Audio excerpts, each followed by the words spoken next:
Oi, gente, hoje eu estou aqui para conversar com vocês sobre Insidious, né, conhecido no Brasil como Sobrenatural, um filme de terror, né, dirigido por James Wan, lançado em 2010. Eu já tô com o filme aqui, né, gente, já me preparando para assistir aqui na Shudder, né, que é um streaming de terror que eu amo, que tem aqui na América do Norte, né, e o motivo de eu estar agora iniciando, né, essa série de vídeos, né, que vai ser uma série de vídeos. Eu vou fazer vídeo aqui sobre todos os filmes da franquia Sobrenatural, né, e tudo isso tá sendo porque esse ano, né, no mês de julho, vai ter o lançamento de Sobrenatural 5, né, que vai se chamar A Porta Vermelha, em que, inclusive, né, vai trazer o retorno dessa família aqui dos dois filmes originais da franquia, né. Então, pra celebrar o lançamento desse filme novo, eu vou aqui no canal, né, rever todos os filmes da franquia Sobrenatural pra relembrar as coisas, né, e conversar com vocês sobre essa franquia. E então vai ser muito incrível, né, gente? Eu adoro fazer esse tipo de conteúdo. Esse ano eu já fiz vídeos assim, né, pra franquia Pânico, antes do lançamento de Pânico 6, e também pra franquia A Morte do Demônio, antes do lançamento, né, de A Morte do Demônio, a Ascensão.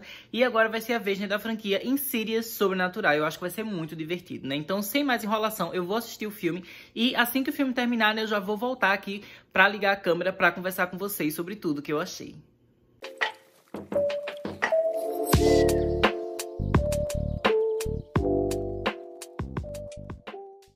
Gente, eu terminei agora, né, de ver o filme. E a primeira coisa que eu queria falar aqui nesse vídeo é que o James Wan arrasa muito, né? O James Wan é o diretor desse filme aqui, né, gente? E pra quem não sabe, ele é o cineasta por trás da franquia Jogos Mortais, né? Ele criou Jogos Mortais, ele fez, se eu não me engano, ele ainda era, né, estudante, assim, da faculdade de cinema, ele tinha acabado de se formar, e ele fez um curta junto com um amigo dele, né, também cineasta, que é o Leigh Whannell, e eles fizeram o curta de Jogos Mortais, né, inclusive o Leigh Whannell, ele foi o protagonista desse curta, e foi com base nesse curta, né, e no sucesso que esse curta fez, que ele acabou dirigindo o primeiro filme completo, né, da franquia Jogos Mortais. Depois ele acabou, né, meio que vendendo assim os direitos, outras pessoas fizeram os outros filmes, as outras sequências, mas ele foi que criou o original, né? A gente também conhece ele como diretor, por exemplo, de Invocação do Mal, né? Também é ele que dirige Invocação do Mal 1 e 2, e que criou todo aquele universo, e depois ele produziu os spin-offs, né? A Freira, Annabelle, né? Então ele tem muitas franquias assim que ele criou, tem muitas histórias de terror que ele criou, né? Ele também dirigiu recentemente aquele Maligno, né, gente, que é um filme maravilhoso. Tem vídeo aqui no canal sobre esse filme,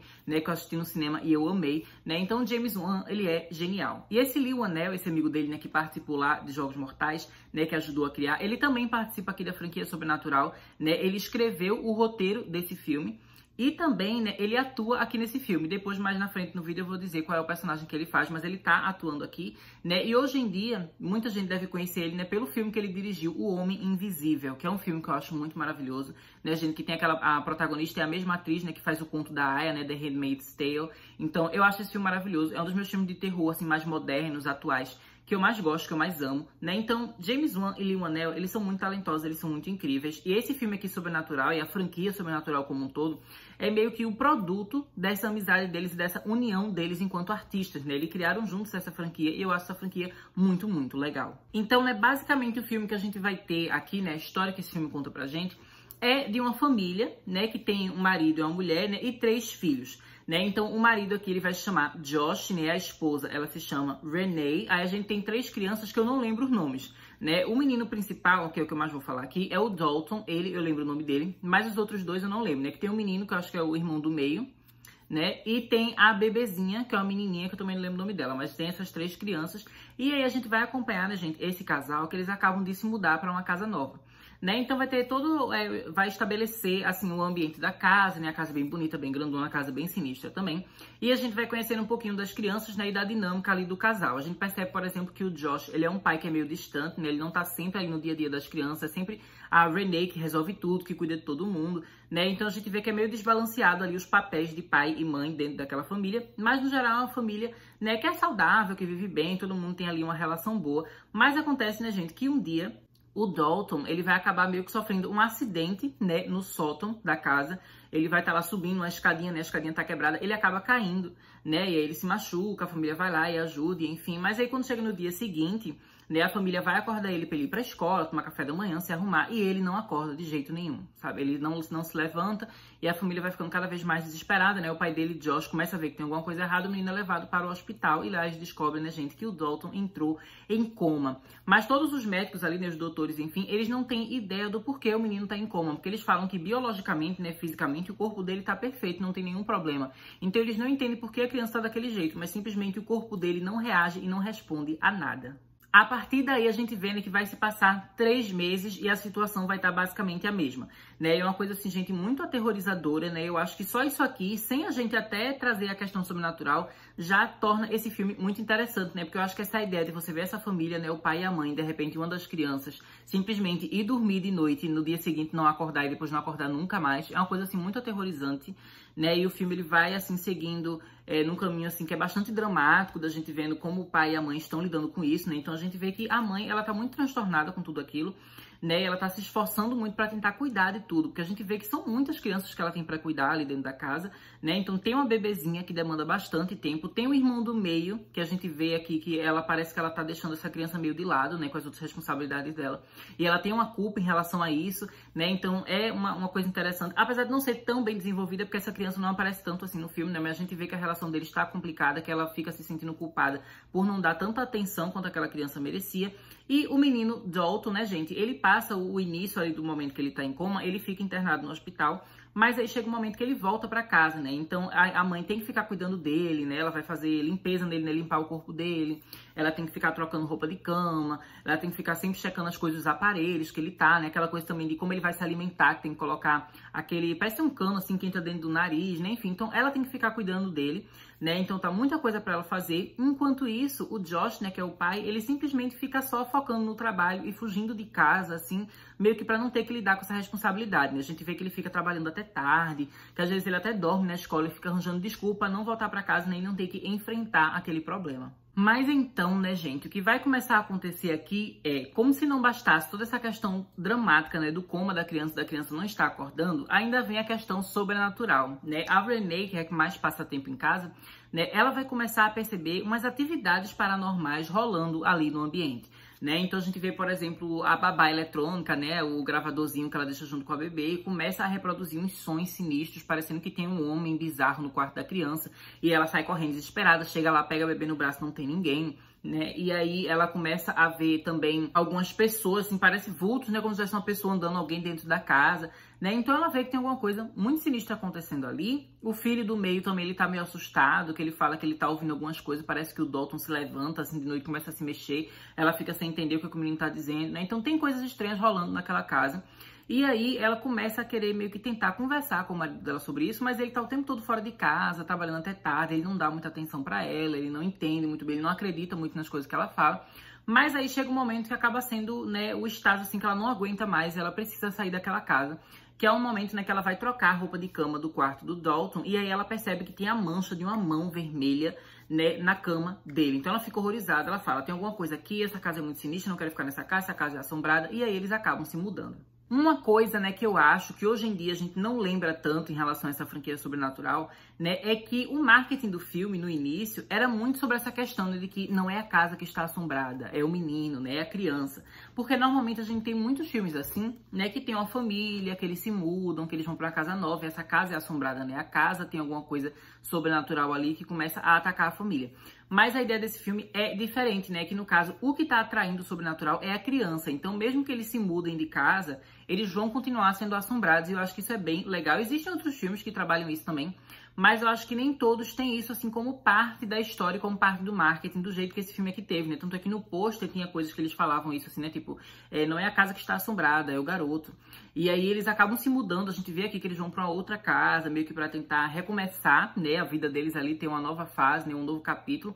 Mas as assombrações continuam, né? As atividades paranormais continuam, né? A Renee começa a ver coisas ali se mexendo. Inclusive, aparece uma criança dentro da casa dela, brincando, assim, correndo, se escondendo. Então, ela fica horrorizada com tudo aquilo, né? Ela tenta chamar um padre também pra ver, enfim. Mas o marido continua sempre, né? Não acreditando muito nela. Mas acontece, né, gente, que vai surgir aí duas personagens, né? A primeira delas é a Lorraine, inclusive o mesmo nome da personagem lá, né? De Invocação do Mal. E a Lorraine, ela é a mãe do Josh, né? E ela tá sempre meio que a favor da Renee, ela entende a Renee, né? Ela entende o motivo dela querer ter se mudado, e ela fala que ela também tá sentindo que tem alguma coisa sobrenatural estranha ali rolando naquela situação com o Dalton, né? Que não é simplesmente um coma só do nada que ele teve, mas que deve ter alguma coisa mais sinistra aí rolando, né? Então ela fala, inclusive, que ela chegou a ter um pesadelo, né? Que ela viu um demônio, assim, uma criatura com o rosto vermelho no quarto do Dalton, né? Então ela acredita de fato que tem alguma coisa sobrenatural aí rolando. E exatamente, né, gente, por ela acreditar que tem algo sobrenatural, algo bizarro acontecendo aí, que ela vai acabar chamando a outra personagem importante, que é a Elise, né? Elise, gente, ela é uma médium, né? E a gente vê que ela já trabalhou, né? Ela já ajudou a Lorraine no passado, né? Mas a Lorraine, no início, que ela não explica direito o que é, ela é bem misteriosa em relação a isso, né? Então a gente vê só que ela conhece a Elise, e a Elise vai lá pra casa, né? Inclusive, a Elise, gente, ela tem 2 ajudantes que ajudam ela ali em tudo que ela vai fazer, né? De mediunidade. E um desses ajudantes, quem faz o papel é exatamente, né? O Lee Vanell, que eu falei pra vocês, que ele é aqui roteirista desse filme, né? E vai dirigir algumas das sequências, né? Então a gente vê esse trio chegando ali na casa e eles vão investigar ali o que tá acontecendo, e a Elise logo vê que de fato, né, tem esse demônio, essa criatura sinistra perseguindo, né, o Dalton. Mas então, gente, nesse momento que a Elise, ela chega lá, ela começa a explicar as coisas, que é um dos meus momentos favoritos do filme, né? Uma das minhas características favoritas da franquia Sobrenatural, que é toda a mitologia por trás da franquia, né? Toda essa história de fantasia que é criada, né? Pra explicar como os espíritos funcionam dentro desse universo aqui, dentro desse contexto aqui, né? Então, eu acho super legal que é estabelecido que existe uma coisa chamada, né? Tipo, o além, que é como se fosse... uma dimensão, assim, dos espíritos, sabe? De pessoas mortas, né? Uma coisa diferente, assim. Então, existe esse mundo, esse além, que a gente tem ali os fantasmas vivendo. E eles têm um visual, né? Uma estética que é bem específica aqui dessa franquia, né? Que eles parecem bonecas, assim, de cera, né? Parece tipo boneca de porcelana, uma coisa assim antiga, uma roupa meio tipo anos 30, sabe? Anos 40, enfim. Então, eu acho super legal toda a estética que tem, né? Esse além que é estabelecido. E basicamente o que ela vai explicar aqui, né, gente, é que o Dalton, a criancinha, ele tem um dom, né, de fazer projeções astrais, né? Então, no caso, o espírito dele sair do corpo dele. E isso acontece especificamente, né, quando ele está dormindo.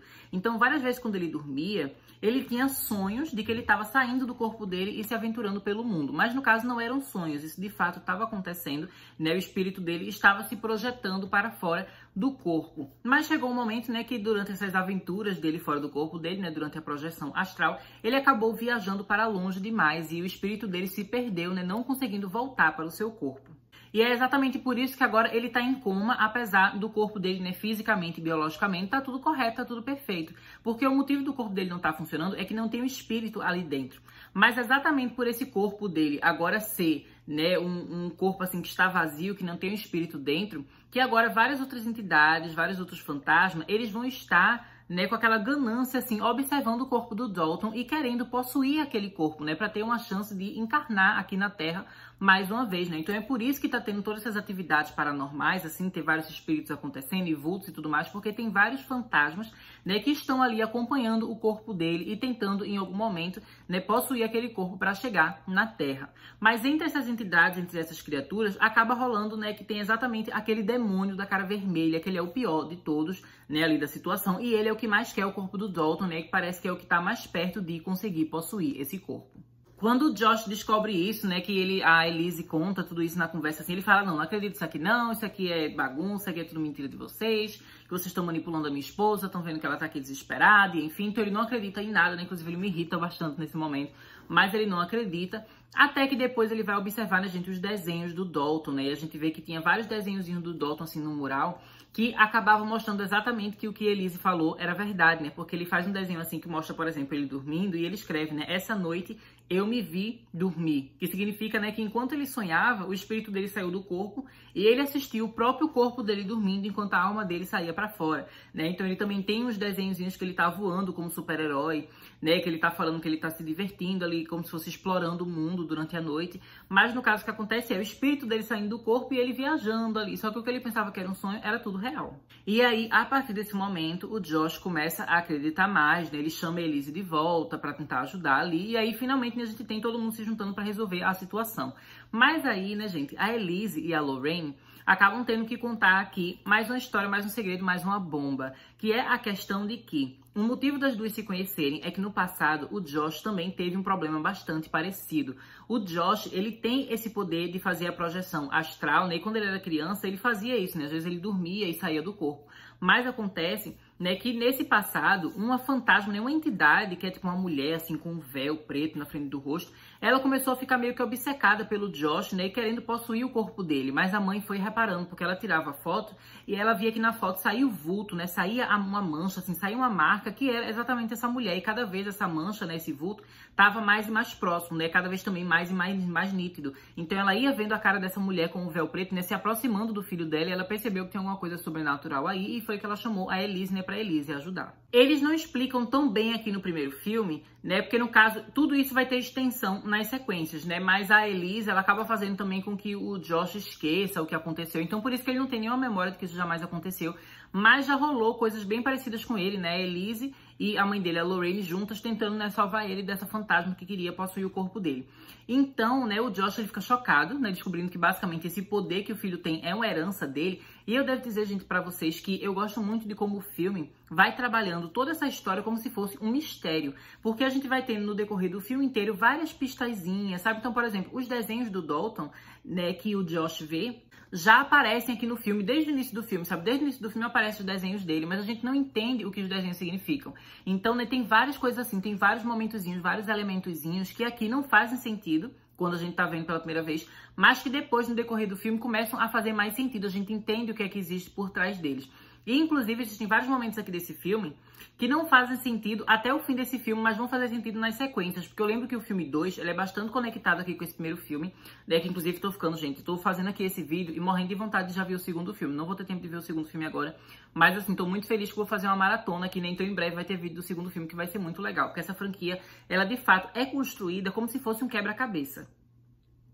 Então a gente vai tendo aos poucos, né, coisinhas assim que a gente vai descobrindo, tudo vai se juntando, tudo vai fazendo muito sentido, porque é uma história assim que foi muito bem pensada e muito bem construída, né, gente, muito bem escrita também, né, o Lin-Manuel, ele arrasou aqui nesse roteiro, porque realmente você vê que tudo se encaixa, sabe, não é uma coisa assim cheia de furos, cheia de coisa nada a ver, né, é bastante bem feito, assim, toda a mitologia, como tudo foi pensado, sabe? Existem regras específicas para como esse além funciona, né? Porque, inclusive, tem a questão aqui de que a Elise, ela fala, né, que esse além, ele não tem as mesmas regras de espaço e tempo que o nosso mundo real tem. Então, por exemplo, coisas que no filme acontecem no passado podem estar acontecendo no presente dentro do além, né? E você mistura meio que presente, passado e futuro como se fosse uma coisa só, né? Então é um universo, assim, muito complexo e muito legal, né? Eu amo como esse filme meio que vai introduzindo a gente a todas essas questões, né? E sempre com a direção magistral, né, perfeita do James Wan, gente. Esse é um filme que ele é super creepy, super sombrio, sabe? Que tem umas imagens, assim, que são dignas realmente de lhe dar um pesadelo, sabe? É uma coisa que é muito bem feita.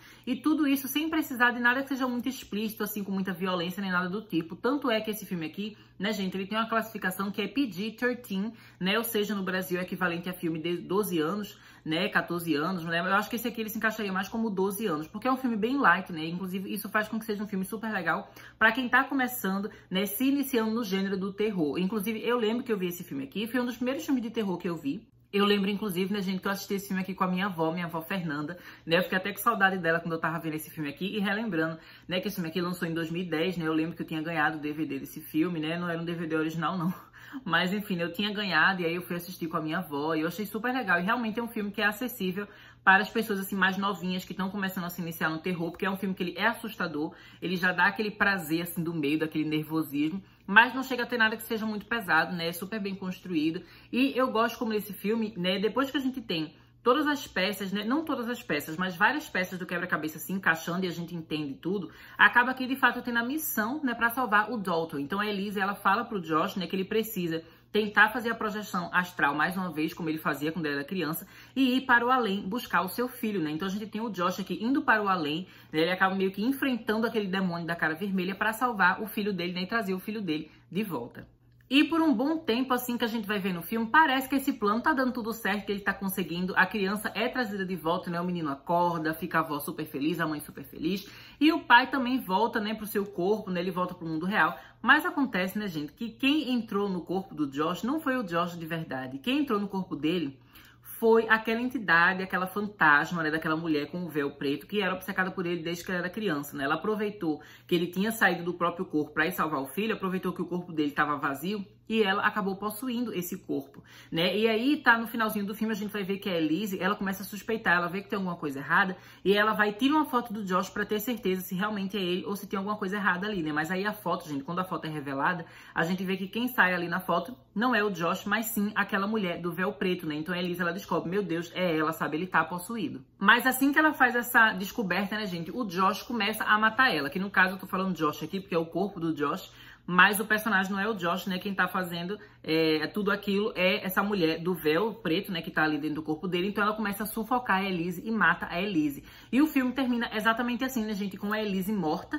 né? E a Renee, ela chega lá na sala onde tava a Elise, ela vê que a Elise tá morta e ela vê a foto, né? Que no caso da foto tá a mulher com o véu preto. Então ela não sabe que foi o marido dela que matou. O final desse filme, gente, pra mim é muito bombástico, sabe? E é muito legal, assim, que a gente saber que o segundo filme vai completar, né, todas essas coisas, todas as pontas soltas que esse filme aqui deixa, o segundo filme completa perfeitamente, né? Eu acho que eles são uma dose dupla, assim, maravilhosa. Inclusive, eu não sei se desde o início o plano, né, do Leigh Whannell e do James Wan já era fazer 2 filmes, ou se o segundo filme só conseguiu acontecer porque o primeiro fez sucesso, eu não tenho certeza. Mas eu acho que pelo menos, assim, um rascunho do segundo filme eles já tinham quando eles fizeram o primeiro. Porque tem muita coisa aqui no primeiro que não é explicada e que no segundo é explicada, né? Então a gente vê que, de fato, a ideia foi muito bem elaborada, né, pra esses 2 filmes. Depois as outras sequências, o 3 e o 4, eu lembro, assim, de memória que eles não têm tanto a ver, né? São filmes que ainda são legais, mas eles acabam tendo que criar ideias novas, né? Não tem a ver com essa família aqui que a gente acompanha no primeiro e segundo filme. Mas o filme novo, né, o 5º, que vai lançar esse ano, tem a ver com esses personagens aqui, né? Então, no filme que a gente vai ver no cinema esse ano, vai ter Josh, vai ter Renee, né? Vai ter o Dalton, que já tá mais velho, né? Já vai estar adulto. Então, vai ser super legal rever todos esses personagens, né, gente? Basicamente, assim, a experiência de rever Sobrenatural foi incrível. A minha ansiedade, né, pra ver o filme novo e também pra rever todas as sequências dessa franquia aqui só aumentou, né? Então, basicamente, né, gente, quero deixar vocês por aqui, né? Peço pra que vocês se inscrevam aqui no canal, caso ainda não estejam inscritos. E, em breve, eu volto aqui, né, pra continuar essa série de vídeos falando sobre Sobrenatural 2. Até mais!